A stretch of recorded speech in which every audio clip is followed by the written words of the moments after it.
Hey, I'm Kathy with an I, and today I'm going to talk about getting help for mental illness. When somebody commits suicide or homicide or attempts to do something like that, a lot of times the reaction is, well, they should have gotten help before they got to that point.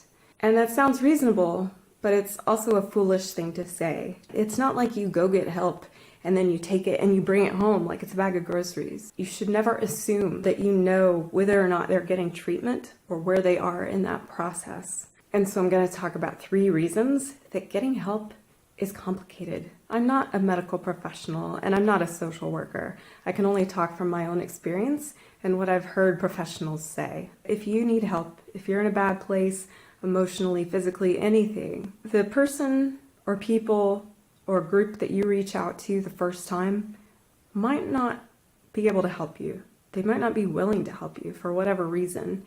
If you're not getting the help you need, move on and get help somewhere else. So here are 3 reasons why getting help is complicated. First of all, wherever you live, you might not have anywhere to go. There may not be people around you who are willing to help or that even believe that mental illness is a thing.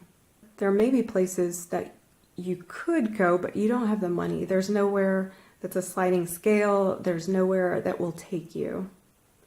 Or there might be a place, but arguably being there is worse than where you are now. The second thing is that even when there is somewhere to go, or you have insurance, or you have the money to go get treatment, you can't always just go because sometimes there's no appointments or there's no beds, depending on the type of care that you need or that you're trying to get. Multiple times in the past, when I was trying to see somebody, it was 3 months. That is really common. I don't know if it's specific to the Atlanta area. If I have a cold, it usually takes me a day to get into the doctor, if that. Sometimes they can see me the same day. Sometimes I might have to wait 2 or 3 days. But for psychiatric help, months. The third thing is something that people miss. When mental illness comes up in the news and it's on everybody's minds and they're discussing it, and that is that getting help is not an instant fix. Getting help starts a process of getting well, which typically involves a treatment plan, which may include medication, but should also include healthful meals, getting exercise or at least activity, creative activities, journaling, going to therapy. Did I say socializing?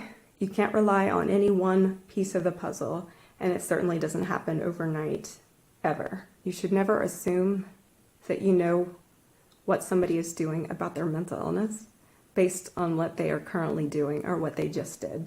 It doesn't tell you where they started from, and it doesn't tell you how far they've come. All it tells you is that they were suffering, and so our entire community suffers. So in the future, I'm going to post several videos on mental health care, what it's like to have a mental illness, to get treatment for it, what happens when you get treatment for it, what to expect, some of the myths and misunderstandings surrounding mental illness and the treatment of mental illness. So that's it. And I will be back soon to talk about something hopefully a little happier. I'm Kathy with an I.